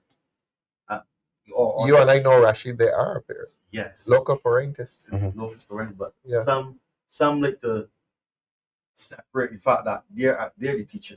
The parenting should be done at home. Yeah, Yeah. I've heard a bit of that in recent times. But I agree with that. The parenting should be done at home. But because the environment we live in now, you may have got, for my situation as an attorney, I do station visits, so my time is taken up. So sometimes I may not be home on the evening to do homework with children. Right? But sometimes she does cakes. So as she's home, she may not even be there with the children to at least do the homework or whatever. Yeah. So parenting should be done at home, but we're in an economy now that we can't parent, we gotta work Precisely. to pay bills. It's true. Damien is a teacher, a parent away from home. Difficult question. Well, as We only know the legal answer that Yeah. a teacher's relationship with a child is that of a parent away from and home. The child's parent away from home. and I can tell you for somebody that, as for myself, who briefly was a teacher, right? Oh, you taught? Yeah, I You were in taught secondary or primary? secondary, Good. physical education. Uh-huh. No, you're not technically a parent, but your job, I felt like if I was a father, if there's 700 children in the school, I felt like if I was a father for all of them, because then most of them will come to you, and even at certain times when you're interacting with them, sometimes they might slip and call you daddy, right? So you find yourself in situations where these same children are coming to you with their problems. I've had children come and confide to me about their situation at home. I've had young females come and confide to me about the boyfriend that is twice their age that hits them. Yeah. And you try They would to tell you it's a teacher? they would tell me, and then you try But to. they're making you a parent then, They're making whether you, you like it or not. and the first thing I ask them is, well, did you tell your parent? Do you need to tell your parent about this? And it's like, I can't go to my parent, because the first thing my parent is going to do, she's going to get the belt. Lashes. You understand me? What you doing with a man at that age? You understand me? And it then no perpetuates the cycle of that. They can't go to the parents. You understand me? They come and confide in me, and I say, well, I need to act, and they don't want me to act. You get me? But then you have to try and find the balance now to get that child out of that situation itself. You understand me? Even if you have to go and confront the individual, or it is to a point now where you say, you know what, this is untenable, we have to get the authorities involved. You cannot be in this situation anymore, because the situation that you're in is wrong, and it should not be happening, because this person groomed you, they're taking advantage of you, and they're abusing you. You understand? We don't want to put you in a situation where that you find yourself as a teenage mother, and you are permanently attached to this individual. And your father's an old man. Yeah, you understand me? But not just an old man, but that person is attached to you for the length of the life of that child that you bore to them. So you're going to have that interaction with them forever, basically. So yes, to me, they teachers adopt this stance that I'm not the parent. Parenting should happen from home, and ideally you would want that to happen, but that is not the reality on the ground. It's not the reality. But that would work. The reason why I take that point, right? Because see, my lady is a teacher. Right? No, you go on. My lady is a teacher, right? So I know for sure that I'd be trying to be a parent to 25 to 30 children. That is overwhelming. Listen, because every child will have different emotions, different story. You may even hear a story that may make you cringe. That you may not even listen to the rest of the children, but you listening to this one story. So for the teachers, you can't expect the teachers to teach and still be a parent. I am against that. Yes, you may come to situations where you may have some situations where you try to be a parent, but that's how most of our teachers are being burnt out. And a lot of these children are very unruly as well. Right? So to be a parent to be a parent of an unruly child is a lot. To be a parent of 20 unruly children, you may just take how we built one is this or You know, like where is there a built-up explosion? And I tell people, listen to me. Teachers, to be a teacher, it is a calling. It is a very important job because teachers touch on each and every single individual who's going to be a contributing member in society. Yes. As a teacher, you might teach the next prime minister. You might teach the next doctor that's going to save someone's life. You're going to mold that individual into the person that they need to be in life to be contributing. So if you, I am so conflicted because I went into teaching wanting to help those that can help themselves, especially where I didn't receive that particular help from the teachers that I thought that I should have gotten. Now that in retrospect and looking back and say, yo, the teachers treat me real rough at school though. You know what I mean? So I didn't want to go in with that mindset. But it is a very, very draining. It's draining psychologically. More than increase in pay. More than increase in pay. There were days that I got up, right? I got up knowing I had the students that I like to work with. And then there were these students, right? There were these students that I was like, oh God, I got this class today. Yeah, I got this class today. Yeah. And then not only on top of that, I had to deal with the teachers who I felt when I had no right in the school at all, because if you're just in it for the money, you need to get out. So then you fight in a losing battle. You fight in a battle with individuals, and then most of the time you was the only person. You understand? You was the only person that telling yourself I come in to fight for these children. The other people that came in before you, that came in with the same mindset, they're gonna get beat down. They get beat down through the system. The so you know what? I just come in and draw my salary, and that is it. Because mentally they're not passionate about the job. If you subbing for 2 or 3 years, or 10 years maybe, and you go get another job to supplement your income, knowing that if you get cash at this next job, you can lose your current job. You know what I mean? Like there's things like that then you still want to borrow a mortgage. To get a mortgage, you gotta be permanent. You know, then you gotta fight for you. You get appointment. You gotta fight for your appointment, and then if you get a point this year, you get your appointment. Then 3 years down the road, and then you gotta fight for that back pay for the last 3 years. And you understand? And to show you through all of that, you know who's the biggest losers? The children. The children is the biggest losers. So Dale kind of good. Sorry. Kind of good teacher taught a child out of crime. Yes, sir, for sure. Yeah. I believe that we have some very good teachers right now. However, the system make it very difficult for these teachers to really the students. One, discipline is not in the school. When you say discipline, you mean flogging? Oh shoot! I get flogged. You agree with flogging? Oh, boy. Honestly? Yeah. I'm gonna ask every one of the 4 of you here. What's your position? You're pro flogging. You believe that? You believe that when you send your child to school, somebody in that school has the authority to flog your child? 2 lashes from the behind, or she 2 lashes from the behind. Rasheed, I disagree. You don't support flogging of children in school? I don't support corporal punishment, right? You don't. I don't. Right. Because neither at home nor in the school. No, at home that decision is yours. Yeah, that's fair. But when you send your child to school, you don't want anybody flogging that child. No, I prefer other alternatives. That's what we hear. Right. So you're against corporal punishment in schools. As there's other alternatives, I would suggest it. Don't be afraid to say it. You're against it. I'm against corporal punishment. Absolutely. Listen, I got my tear caps. and the principals who beat me one morning, right? And he hurt. So years after it was at court, he said, no, at court. I said, sir, you was a bit young man. Guys, sir, you can remember that morning. And you were a lawyer then? At court, yeah. Uh-huh. I said, sir, remember that morning? You catch me down you beat whole class, sir.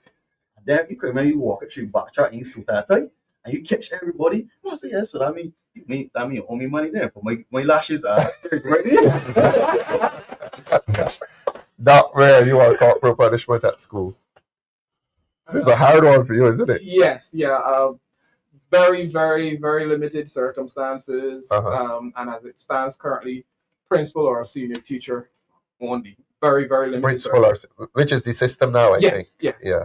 But in our not the days. as soon as you there are too many considerations that persons at the principal, senior teacher level will be aware of, and by virtue of having higher responsibility, they wouldn't do it flippantly for any and everything. Right. You know, I got lashes back in the day for getting spelling words wrong. And then I got lashes for telling the teacher, well, if I get X amount of lashes based on X amount of words and I got wrong, why isn't the other fella getting more lashes because he got more words wrong? And I got lashes for telling the teacher how to do her job. So Rasheed, you're against. There, you're for. So What for? Like your doc said. The doc says for. For me, what's the principle? Maybe you have to hold up your head and take a position. This is 3-1 or 2-all. So okay, so to answer this question, right, I'm going to refer to the good book. Yes, you go there. Spare the rod, and spoil the child. I don't think that's in the Bible though. But anyhow, right? Because I was led to believe that is what it is. But anyhow, the Bible does talk about foolishness is bound up in the heart of a child, but the rod of correction. But you come back on that one, another program. What I've noticed though is that, and this is personal for me. I feel free to disagree. When you would take some licks in school. I've taken licks. No, not you personally. Your principal position is that the child can get some at school. Yes, and that's 1, 2, 3. Yeah. Rasheed, you by yourself. Among the 4 of you. But I don't mind. Reason being right. This is my reason. I'm gonna let you finish though. Oh, sorry. Yeah. Because this is my personal position, and as I said, feel free to disagree. But this is what I've noticed. I felt that from the time they took corporal punishment out of school and did not have a viable alternative to corporal punishment, that is where we start to lose a lot of our youth, and they became more disrespectful to individuals in school. Because I can tell you something. Indiscipline, according to you, is related to the lack of corporal punishment. Yes, because if you're going to take corporal punishment out of school altogether, what is the alternative to corporal punishment? Can you beat crime out of a fella? You can't beat it. You can't beat it. But if you have maybe some form of reinforcement that steers them away, you understand me? So not even like steer them away, but just deter them from that track altogether. Some people may tell you that the boys who got coming to you, Doc, that some of the boys who got into crime were the ones who were beaten worse at school, who were flogged most at school. Yes, Doc. Yeah, there's someone who will that view, violence leads. Violence begets violence, precisely. Violence. I mean, the aim of any form of punishment, for whatever the infraction is, in addition to you commit to some infraction and you're being punished for, it should be to direct person toward change in behavior. You have to look at who's in front of you. I remember in the supermarket one day, and I saw a mother give a little girl, she looked more than 5, 6. Couple taps for something the girl did. I didn't see what the child did, but I do remember hearing the child say, "That hurt me." And I see children get. This was a girl. Yes, that hurt me. Right? Say this. You have to look at what get your child's attention, so that I look how it was done back in the day. Where it was lashes for everything. And then you crying, what are you crying for? Let me give you something to cry for. Yeah. It was lashes for everything. I'm not about that. I don't want to be in that. Yeah. You have to look at what gets your child's attention. And I tell you, so for many children nowadays, even primary school, taking that cell phone away will hurt far more than 2 times. Yeah. So you have to look at what gets your attention. Somebody said they wanted my view. No, I don't believe in. Look. You hit your children and you feel so badly afterwards. And the worst part, we do it, we get angry. And the worst part of the violent interaction is when you see the fear on the child's face. Your child, when that child, you're over that child and you're about to lash. Fear. Hurts me. I am against it. We do it. That's 2, 3 then. Yeah, that's 2, 3. I was actually going to tack on to that fear point, right? Because as unfortunate and probably not the correct view, right? Fear as a motivator. Yes. It gets results, right? Fear as a motivator. I know a particular little boy that's in my life. He has no concept of fear when it comes to licks. None whatsoever. He's a sweet little boy. But, sometimes sometimes he just does things, and you have to speak to him over and over and over and over and over and over and over, but he doesn't get any licks, and he has no concept of fear. And as unfortunate as it is, because you don't want your child to be fearful, but I find that fear is probably it is the greatest motivator when it comes to getting results out of somebody. And unless you can find something else to get the results that you want. I come to you, Dale. I was amused by the doc's reaction. I was so curious as to what was going through Doc's mind. Yes, Dale. Right now in this climate, right, the teachers have a very hard task. First off. Second, parents have an extremely hard task. Yes. Especially one, cost of living high. So these parents have to work 2 and 3 jobs. There's no parental guidance when these children get home. And then 3, if your child leave your house, you caught your child, boy or girl, doing something. That child walk out. You notify the police, you notify the child care board. The response from the police and the child care board, they would say, oh, they can't charge the child for wandering because it came off the books 36 months ago. So you have children, teenagers right now, don't have no respect for parents because when you leave the house, the only way the police is going to get that problem right before you go file a missing bulletin. So when you look at Barbados today, you see so many young teenagers missing. Why is this? Because the parents can discipline them. Right. By discipline, you mean lash them. Correct. If the parents discipline them, child care board will fly up on them. Oh, there. Then if the children get disciplined at school, it's not a problem. The children getting to wear hair, all kinds of hairstyles. The children witnessing conductors and drivers disrespecting police. Yes, I wanted to come to the police, but that's another program. You know, so for me now, how are we gonna help these young people right now? How are we going to?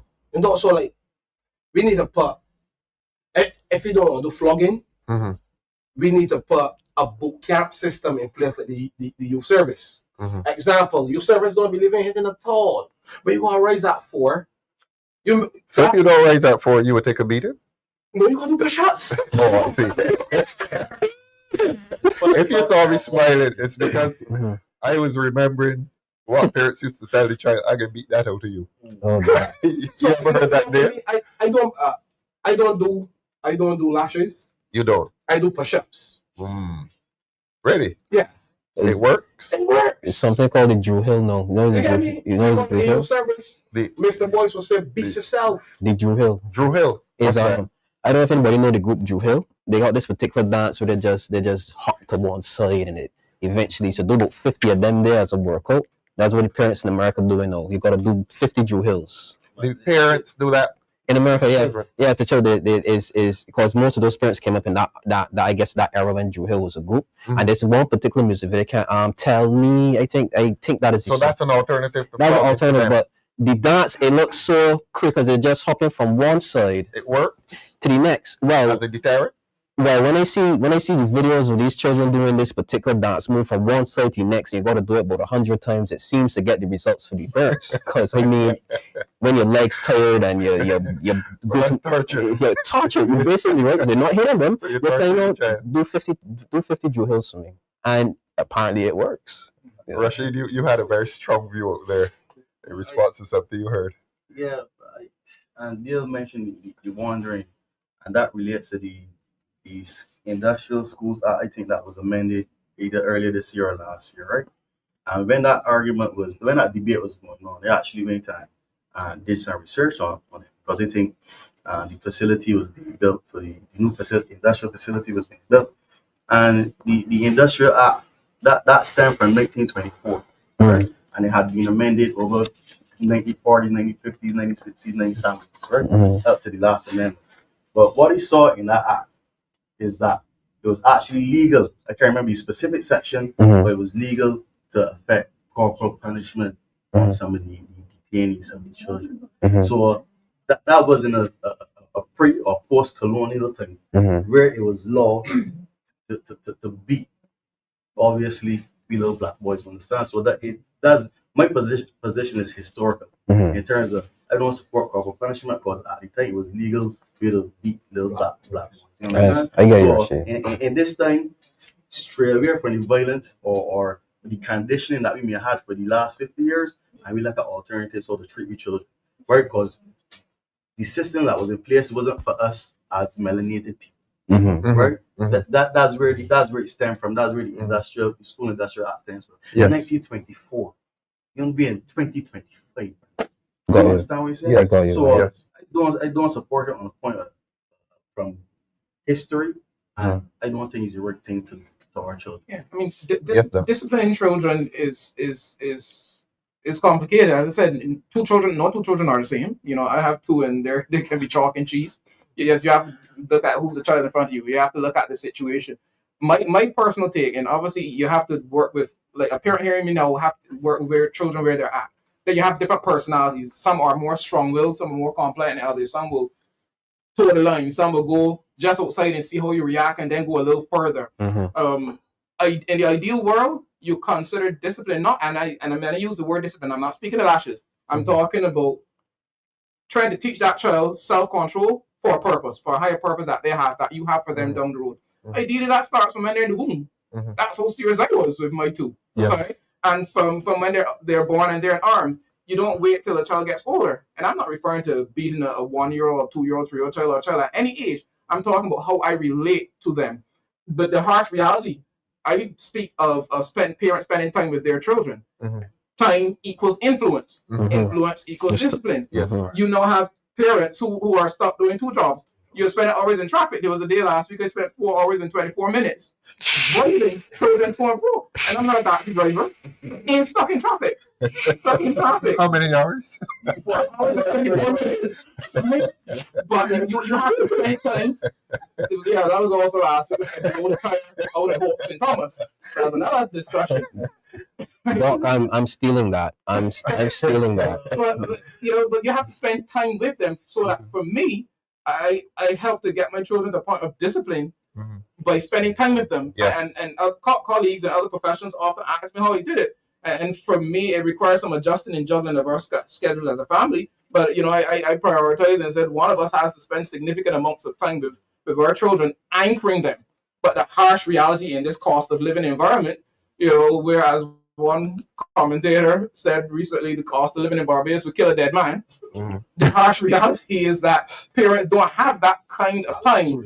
Right? But you do have to spend that time with them, helping to anchor them, and particularly the younger they are, because the older a child gets, the less inclined they are to listen to their parent. That's just the reality. That's just reality. So that if you're now trying to instill some sense of discipline in the 11-year-old, for example, it isn't impossible, but it is much harder. But we do have, as a state, as a society, civic groups, put measures in place to help. We have to deal with the problem. We have a problem with discipline in society. We have to deal with it. Gentlemen, all of you have demonstrated the excellence that is the Democratic Labour Party. You've been excellent, and I'm so proud to have been a part of this panel. I'm proud to be a part of this Democratic Labour Party that shows this quality of intelligence and reasoning and honesty in views. We have not all on everything agreed with each other. I want to thank all of you so much for coming here tonight. Perhaps next time we bring the ladies to hear the female perspective. We talked about gender here tonight. But you have to come back because we haven't touched cost of living. Doc, you touched it briefly just now. I want to talk about the relationship between the police and crime and the government. And the government's, we're still political after all, the government's relationship with the police and the government's undermining of the police service in Barbados. But thanks so very much. And I'm sure the audience enjoyed it. They tell me now we're going to go to a song. We've been really ramping up our music as a party. We talked about music earlier on, so we leave you with some music. We are coming back on Thursday. Director Ari, on Thursday night at 7 o'clock. Audience, thanks so much. I'm sorry we could not read many of your letters, your comments tonight. I'm sorry about that, but the discussion here was riveting. So thanks again, gentlemen. Thanks, audience, and have a good night, and God bless you. Thank you. Persians, hear me now. If I hear a barracuda today, I got something to say.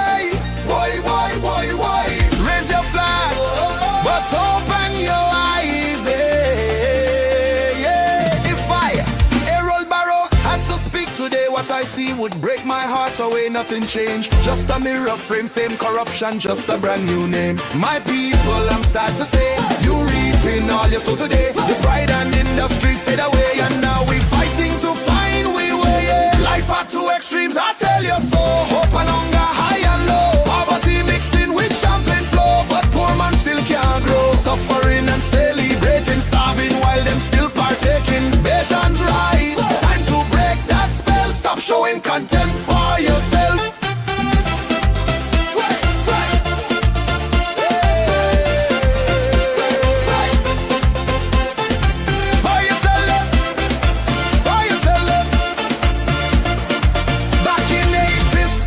Say you can't change when thieves lead the way. Corruption sweet when give us pay, and government take what poor man lay. Taxation high like mountain peak, while schools and roads still spring a leak. Them flying high, them living sleek, but poor man vice still 2 weeks. So tell me now, who you blaming? Who make the system shaming?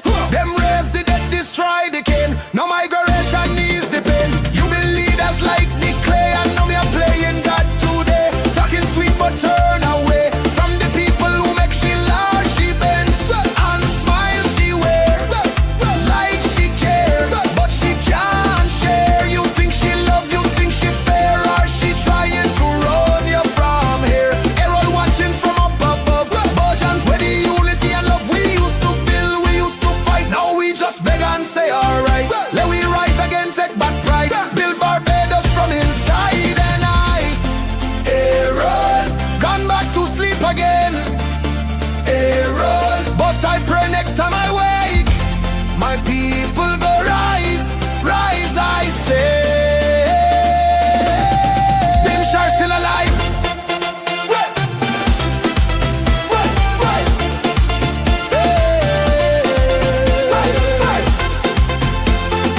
Boy, you sell it. Boy, you sell it.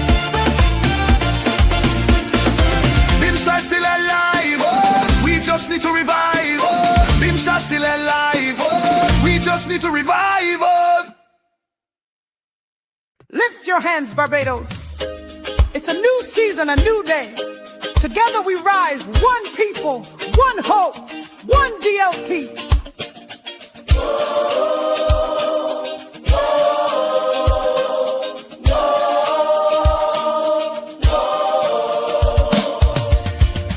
We've been through trials, we've been through pain, but hope is rising like the morning rain. Voices of the people, strong and true. A brighter tomorrow is waiting for you. Honest voices, standing tall, balance justice, one and all, trust restored. The people say a brand new dawn begins today. One family call, one Barbados, a place for all. Hope is rising, the vision clear. God bless this land we all hold dear. From north to south, east to west, we stand together, giving our best for justice and fairness. We answer the call, one DLP,